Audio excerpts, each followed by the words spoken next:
се биде актер во театар, каде што се случува во едно сегашно време, и да се биде актер во филм се две различни поставки и два различни пристапи кои што ги имаат актерите, односно глумците.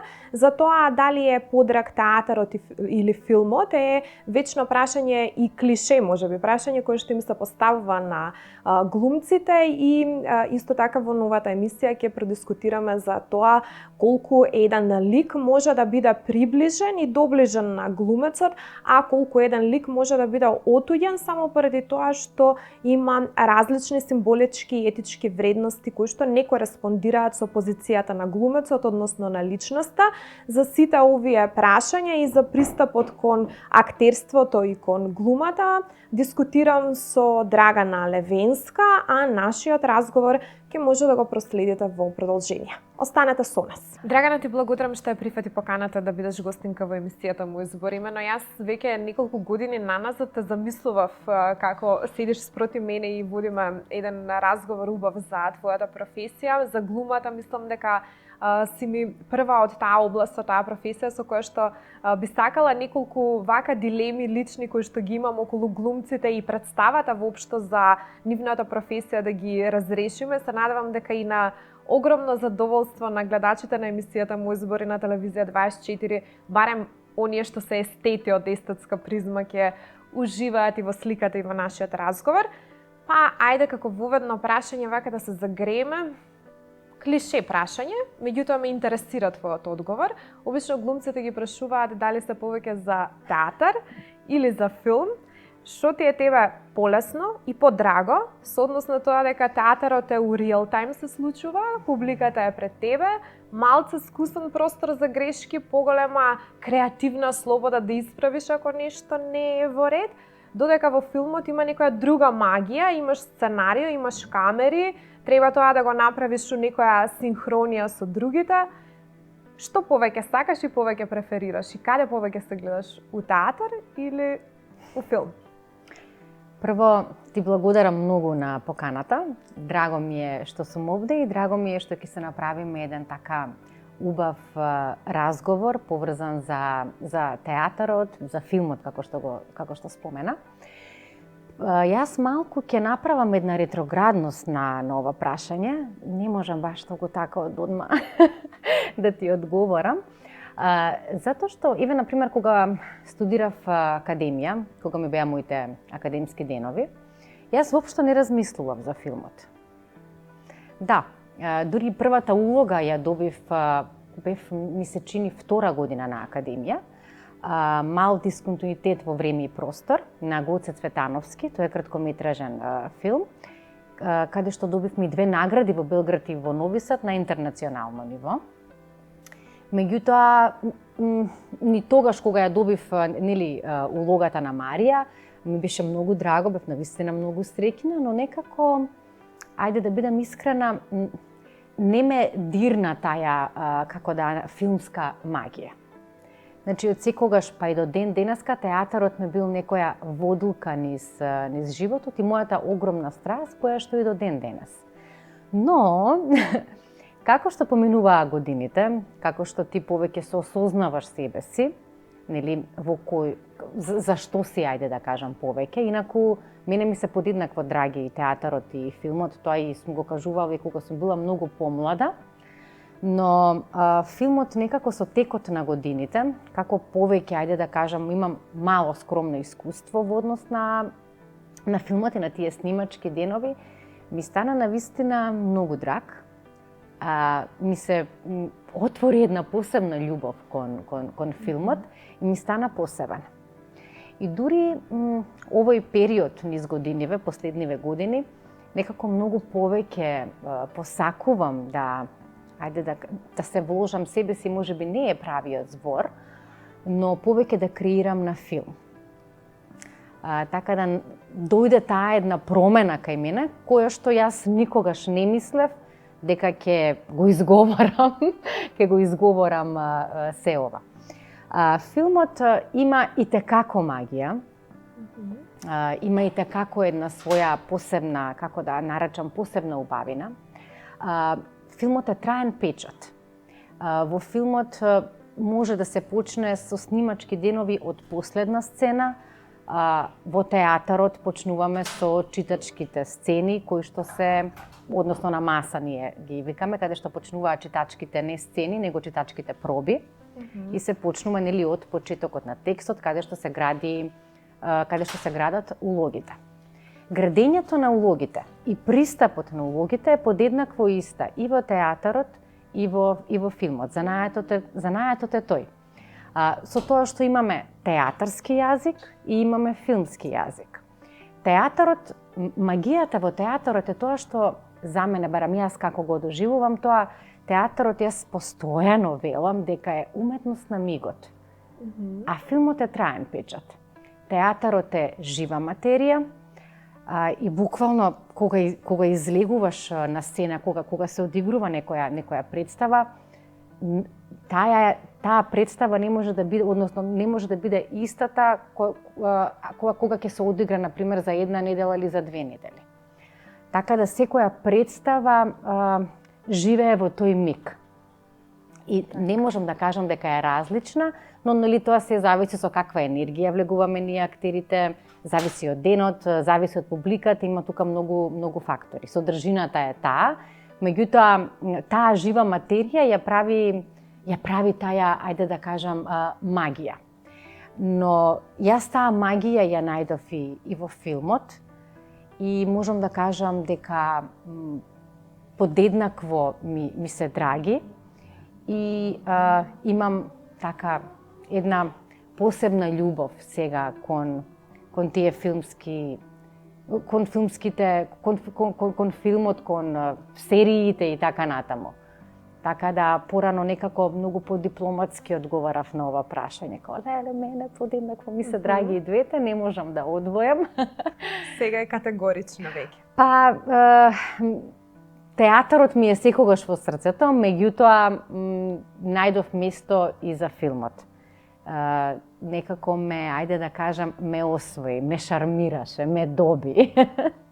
Јасно. Еден од поважните, да кажам, аспекти на односот на глумецот со својата публика е не сите глумци имаат еднаква валоризација на мислењето на публиката. Некои сметаат дека критиката е таа која што е многу побитна кога станува збор за режија или за сценарио во театарска представа или во филмот. Некои сметаат дека публиката е впрочем најголемиот и најсуровиот критичар кога станува збор за делкање на тој вкус и да оцени дали нешто е добро или не. Ако нешто не поминува кај публиката, без разлика дали станува збор за некое гениално дело, сепак публиката е таа која што е последна инстанца која што треба да го прифати едно дело како такво и да му даде соодветно признание. Каков е твојот однос кон публиката со однос на тоа дека работиш представи во моментот кога си на сцена? Дали имаш однос со публиката, дали комуницираш со публиката, колку ти се важни реакциите на публиката, дали гледаш да фатиш некоја фацијална експресија, некоја мимика, што ќе ти испрати повратна порака, дали тоа што се случува на сцена е впрочем тоа што сакаш да го постигнеш или сакате како театарска екипа да го постигнете кај публиката во својство на реакција. Публиката никогаш не треба и не смееме да ја потцениме. Она точно знае во секој еден момент кога ние, ајде да кажам, фејкаме. Ја препознава искрената емоција и те како е критичар публиката, но кога зборуваме, бидејќи спомена критика, кај нас прво морам да кажам дека не постои, за жал, театарска критика, односно здрава театарска критика која што е сеопфатна, некој кој што ќе ги прати сите премиери, сите представи во сите театри, не само во театрите во Скопје, него и во театрите во Република Македонија, каде што и те како моите колеги создаваат и креираат театар. Тука би ги споменала и Битолскиот театар, од Скопје би го споменала Турскиот театар, Албанскиот театар и така натаму. Така да жално е што ја немаме таа здрава критика, ајде буквално можам така да се изразам, бидејќи таа ни е потребна. Значи, ни е потребна за да знаеме и ние докаде сме, не само актерите, туку и режисерите. Сега, дали имам контакт така со публика, доколку представата е во некаква интеракција, нормално да, ако тоа се бара од мене, се бара од мојот лик, ако е така, например, наместено или изрежирано. Меѓутоа, кога јас излегувам на сцена, буквално не постои тука Драгана. Значи, јас не знам колку публика има, јас може да погледнам во публиката, но како да гледам кроз неа. Да, слушам кога ќе се насмевне, кога е нешто комично, меѓутоа целиот фокус ми е на тоа зошто сум на сцената, што прави мојот лик на сцената и актерот покрај тоа што е важно да ја игра ситуацијата во која што се наоѓа неговиот лик и да го говори текстот, многу е важно да ги слуша своите колеги. Значи да ги слуша и да ги прати своите колеги. Затоа што, како што кажав, со првото прашање, тоа е жива материја и се може да се случи и на секому може се да му се случи, нели, за момент да падне концентрација или мал дефокус, може да однесе во некоја друга насока, но ние знаеме така да ги вратиме некогаш работите, се случувало и тоа, не е тоа ништо страшно, дури се додава и некаков нов шмек, ајде да кажам, нова свежина. Но се зависи кој жанр се игра, нели, и во каква околност сме сите ние. Кога ќе излеземе ние на аплауз, тогаш ја гледаме публиката, тогаш се гледаат оние задоволни лица, насмејани лица. Нормално, ако ние сме го заслужиле, или сето тоа, знаат да пишат некоја убава порака. Во Македонскиот народен театар има буквално репертоар за секој вид на публика. Имаме и драма, имаме и комедија, имаме и уметнички израз, имаме и комерцијала. Така да секој може да си го одбере она кое што во моментот сака да го гледа. Така да, јас најголемиот фидбек можам да кажам дека го имам почувствувано во однос на тие снимачки моменти, односно после завршувањето на некое снимање, например, на серија, каде што така ќе ме сретне некој на улица, ќе каже дека му се допаднала таа улога, дека треба почесто да се прават такви проекти и мене тоа ми представува една посебна чест и посебно задоволство. Така беше со проектот кој што го работевме со моите колеги Оливер и Ивица, Тин Камп. Тоа беше првата сезона и ми беше многу драго бидејќи учествувам во еден проект кој што е за тинеџери, нели за младата популација. Бидејќи сметам дека во денешно време младите како да немаат идоли и треба повеќе да се создава за нив, повеќе да се прават емисии за нив, па макар да биде и во тој комерцијален правец, но некако да се доближиме до нив. Мислам дека ние уметниците ја имаме таа одговорност да се доближиме не само до публиката, туку и до младата популација, бидејќи знаете самиот театар е едно огледало на општеството во кое што ние живееме. И театарот не смее да биде стишен, не смее да биде, ајде ќе употребам еден англиски збор, не смее да биде на silent, не смее да биде тивок, он мора да биде гласен, мора да се зборуваат работите. Некако сметам дека низ годините како театарот да беше на респираторни машини, ајде условно кажано, како да го немаше, како да беше згаснат. И тоа ми е особено жал што беше така, но се надевам дека ќе дојде и она време каде што не можам да кажам ќе се вратиме, но дека ќе има таа разновидност не само во Македонскиот народен театар, туку и во секој театар во градот Скопје и во Република Македонија, кои што се во останатите места, затоа што културата е многу важна во едно општество. Се согласувам, има една синтагма дека културата е крвоток на секое општество и јас Точно тоа си така. го прифаќам како една порака која што истакнува важноста на културата како еден систем во општеството. Тоа е наше наследство, тоа е нешто кое што ние мораме да го негуваме и мораме да го чуваме. Така е, се Имаме согласувам. некоја и одговорност према се тоа. Апсолутно. Сега кога сме веќе кај играњето улоги, и мислам дека на почетокот или во неформалниот дел од нашиот разговор почна да кажуваш како се гради една улога и во театарска представа и кога е филмот во прашање. Сега во општеството ние сите играме некои улоги. Сега сме пред камера, јас се играм улогата да бидам водител на оваа емисија, кога ќе отидам дома ја играм општествената улога да бидам мајка на едно 16-месечно бебе, да бидам сопруга, да бидам ќерка и така натаму. Значи сите имаме еден одреден диапазон на општествени улоги кои што ги играме и за тие постојат одредени правила кон кои што треба да се придржуваме како кодекси и за да можеме успешно, нели, да извршиме својата задача во рамките на таа поставена улога и општествено да функционираме како што треба. Сега паралелно на тоа, аналогно на тоа и во театарот има улоги.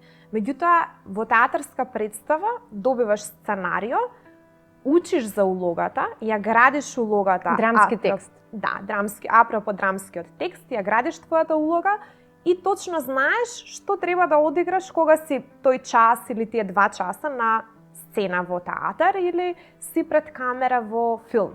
Дали е потешко да се глумиме самите себе си, да ги глумиме општествените улоги надвор во овој реален свет, или сепак е потешко на театар, каде што тоа е се испрограмирано да изгледа една улога како што треба, како што режисерот ја замислил, како што сценаристот ја замислил и како што глумецот само треба да ја донесе на сцена или пред камера.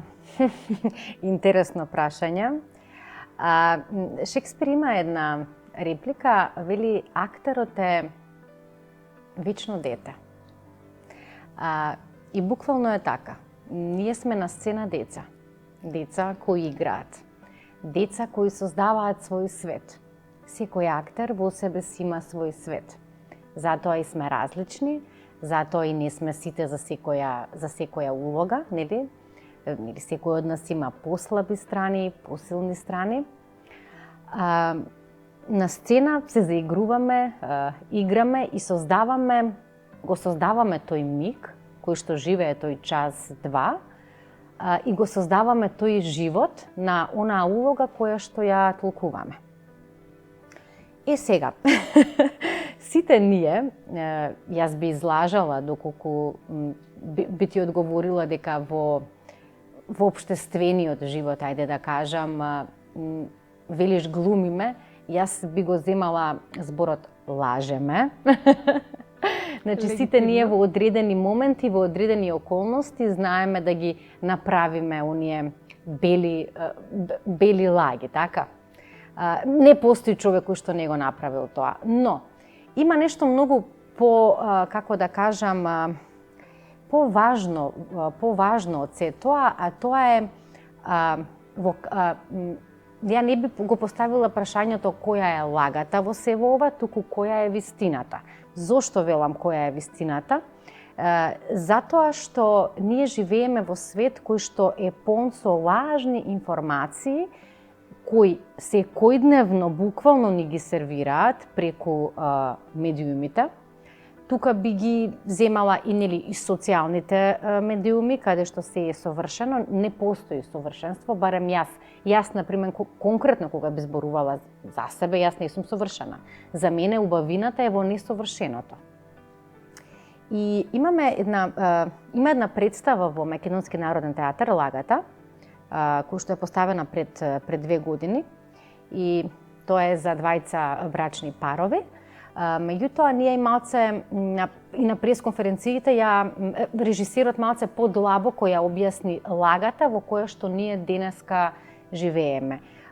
И во кој што нас ни се пласира, на секој еден ни се пласира, например, и со лажна среќа, со лажно задоволство И тоа нема, барем јас така го гледам, нема врска со глумата која што нели ја гледате вие во театар. Тоа е наша професија. Има луѓе кои што јас би им дала Оскар, ако што не се глумци, за тоа како лажат и како играат во оној секојдневен општествен живот. Каде што тука лагата е во многу тенка линија, нели, со манипулацијата, но сега тоа не е воопшто не е ни тема. Така да мислам дека правото прашање кое што секој од нас треба да си го постави во ова време кое што го живееме, која е вистината која што ние живееме и што од тоа што нам ни се случува, а ни се случуваат многу работи кои ние некогаш и не сакаме да ги видиме, што од сето тоа е вистина. Затоа што сме ние обсипани со лага секојдневно. Буквално кога ќе отвориш еден Facebook, например, тие портали, значи постојано имаме информација од целиот свет, да не зборувам тоа што се случуваше, нели, со разните теории за коронавирусот кој што дојде. Значи буквално мислам дека треба прашањето да биде која е вистината и што е вистината отколку што е лагата, затоа што околу нас има толку многу лага и толку многу лажни некои општествени норми кои што мене ми се навистина некако така, се запрепастувам, например, некогаш и кога го гледам нештото и кога го слушам. Тешко е да се говори денеска вистината, тешко е денеска да се, како да кажам, да се тргне маската која што на некој начин и сите ја носиме. Тешко е да вистински, ајде да кажам, да се представиме на некој начин, но мислам дека треба да почнеме да го правиме тоа без лажирање. Дека е се добро, дека нас ништо не недопира и така натаму. Така да тоа е една малце покомплексна тема која што лично за мене, ја затоа би сакала да ја одвојам од театарот, затоа што во театарот се создава еден миг, се создава еден живот, кој што завесата нели се спушта, секој од нас нели си оди дома и продолжува со своите животни активности, но општеството во кое што ние живееме, мислам дека е многу важно. И затоа прво секој од себе треба да си ја каже својата вистина за себе, па потоа нели да гледаме во оние другите, да. Се согласувам, јас ќе искористам приказната за Диоген кој што ја барал вистината шетајќи со фењерот во бел ден и барајќи човек. Значи тоа е таа потрага по вистина која што е перениална, според мене тоа е едно вечно прашање која што ќе се провлекува низ сите култури, цивилизации и времиња во кои што живееме. И сега кога сме кај тие перениални прашања, јас ќе се вратам на Платон кој што вели дека овие уметнички делови од човечкото делување, од човечкото действување, од човечкото живење се прашање или на вештина, дали сметаш дека тоа е некоја вештина која што треба да се учи, дали е задолжително да имаш факултет за да бидеш добар глумец, ајде да го преведеме тоа у конотацијата на разговорот што сега тече, или е тоа некој талент со кој што се раѓаш, која ти е поблиска теорија, дека за да бидеш добар глумец, треба како за да бидеш добар музичар да имаш некој талент, односно некоја априорна моќ што ти е дадена со самото твое раѓање, или сметаш дека самата работа, самата вештина, самиот занает на глумата се учи? Која теорија ти е тебе поблиска? Она што се учи, што се стекнува, или глумата како вроден капацитет на еден човек? Интересно прашање, но јас би рекла од двете. За да се занимаваш со глума, поточно, за да играш во театар, за да си вработен во театар, мора да имаш завршена академија. Значи, се полагаат приемни испити, каде што некој, тоа се професори, големи професори кои што те оценуваат, и каде што се поминува тој приемен испит, каде што го гледаат тој талент, нормално дека треба да се, како што велат, допрен од Бога. И јас велам дека за секоја професија треба да имаш некој талент. Но мора да се поминат тие академски денови, тие академски години и да се добие занаетот. Како да градиш некоја улога? Значи, кој е патот? Мора да се изоди тој пат. Така да, меѓутоа, покрај талентот, она кое што исто така е многу важно, тоа е посветеноста, работата и истрајноста. Значи, треба да се има баланс помеѓу двете нешта и имам еден мој многу драг колега, вели да имаш среќа да го покажеш својот талент. На академија се учат доста работи. Значи, се учи занаетот. Но јас најмногу имам учено од моите колеги, кои што многу им благодарам. Уште веќе втора година кога бев на академија, ја добив мојата прва професионална улога, каде што некако занаетот го учев на сцена со професионалци. Ајде да кажам, кога ќе влезеш во огнот, нели? Кога ќе ги видиш работите малку од еден поинаков агол, од една поинаква страна. Меѓутоа, основата е академијата, основата е тој занает. Како ти да изградиш еден карактерен лик. За филм, нормално дека и не мора да имаш академија, доколку твојата физиономија на лик одговара, например, за тој лик, но за во театар работите се малку поинакви. Јас до ден денеска работам школски, пишувам биографија за ликот, пишувам кои му се стравовите на тој лик, што сака, што не сака, односите кои што се на ликот со останатите улоги, така да се уште одам некако така ајде да кажам, по школски. Така да, мапата едноставно мора да се има и мора да се помине. Талент нормално, меѓутоа бара многу работа и многу посветеност. Посветено затоа што ако талентот го имаме, а само така стои и ние не вложуваме многу во тоа што го сакаме, мислам дека е џабе. Исто така една, да кажам, пикантерија околу односот, да се вратиме сега кај улогите, околу односот на еден актер, на еден глумец према сопствената улога. Многу често се идентификува актер со својата омилена или најдобра улога, например Дејан Лилич Хамлет или не знам некој друг актер кој што сега немам баш подготвена референца, меѓутоа многу актери се препознаваат барем во тој актерски свет, во меѓусебната комуникација по својот лик, каде што биле можеби најдобри и ги извадиле најдобрите аспекти од тој лик. Меѓутоа, што се случува кога ликот е тотално туѓ на личноста која што треба да го одигра? Дали те се случило во твојата кариера некаде да ти биде доделен лик со кој што воопшто немаш никаква идентификација, напротив сметаш дека е сосема спротивен од твоите етички позиции, ставови и погледи на животот, а сепак треба да го одглумиш и да го одиграш најдобро што знаеш. Што правиш у тој момент кога ликот ти е туѓ?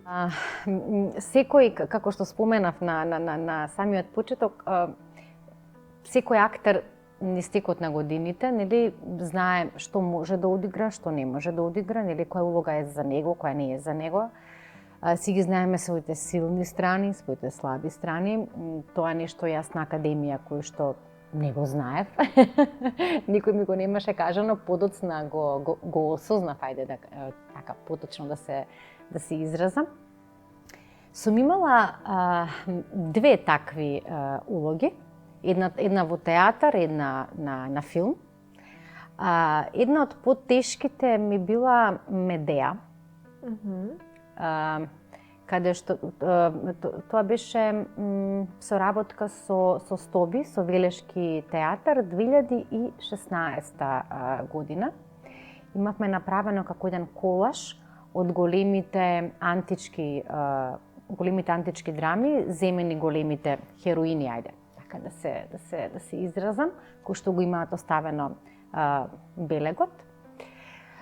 Требаше да ја играм, односно ја играв Медеа, режираше Андреј Цветановски. И ми се чини дека и награда земавме за таа представа, ама не сум сигурна. И јас имав навистина проблем сега како ќе играм Медеа, како ќе играм жена која што посегнува по своите деца. Нели, како ќе дојдам до тој мој внатрешен свет, а да не изгледа тоа пренагласено, да не изгледа тоа како да кажам, театрално. Јас не сакам многу театрална игра. Сакам по-субтилна игра, по микро игра. Не сакам многу театар во театар, ајде поточно така да се изразам. Поубаво ми кога органски ќе помине ликот низ мене и мислам и со самото тоа и публиката многу поинаку го доживува. И така прилично доста се намачив со таа улога, каде сам заедно работевме со Андреј Цветановски, он доста ми помогна, но во одреден момент се роди тоа. Значи дојде таа емоција, дојдов до таа емоција, испишав не знам колку биографии, затоа што секој од нас нели мора на некој начин да го оправда ликот кој што го игра, зошто таа посегнува по своите деца, кое што е најголемиот злочин нели најголемиот злочин во самата драма. И дојдов до таа точка, буквално не спиев.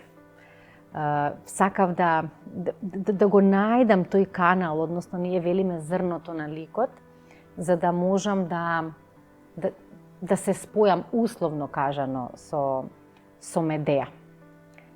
Бев многу помлада, сега кога би ја играла би ми било многу полесно, некако кодовите ми се појасни, ајде да кажам и по-прецизни. Тој е еден многу захтевен лик.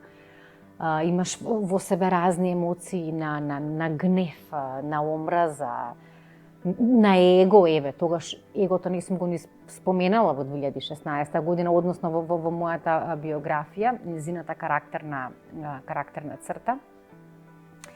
И тоа ми било една така од по-тешките улоги, но истовремено улога каде што ја поминав својата граница и видов дека можам да допрам до нешто кое што сум мислела дека го немам во себе, но сватив дека го имам и дека може тоа да излезе на површина.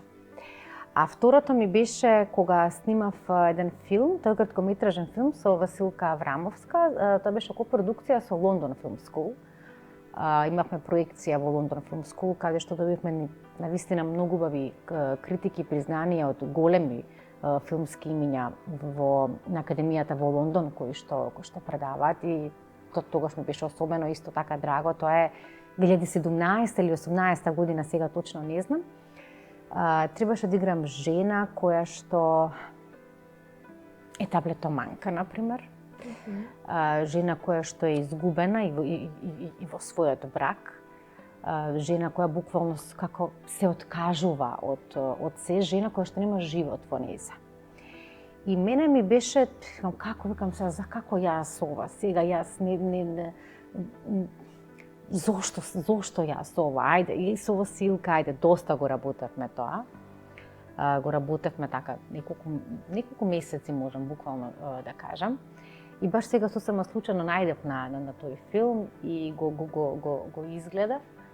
И бев изненадена од се тоа што го видов. Иако, например, таа улога, например, ми има дојдено кога бев многу помлада. Затоа што треба и животно искуство за некои улоги. Така. Значи, самото животно искуство дава една друга тежина на ликот кој што го играме. Не секогаш доаѓаат улогите кои нам ни се потребни, кои ние можеме да ги одиграме, како што и не секогаш ни доаѓаат во на право време и во право место, некогаш пак може да дојдат и многу порано. Мене ми се има случајно, ете тие на пример, две ми дојдат многу порано, ајде да кажам.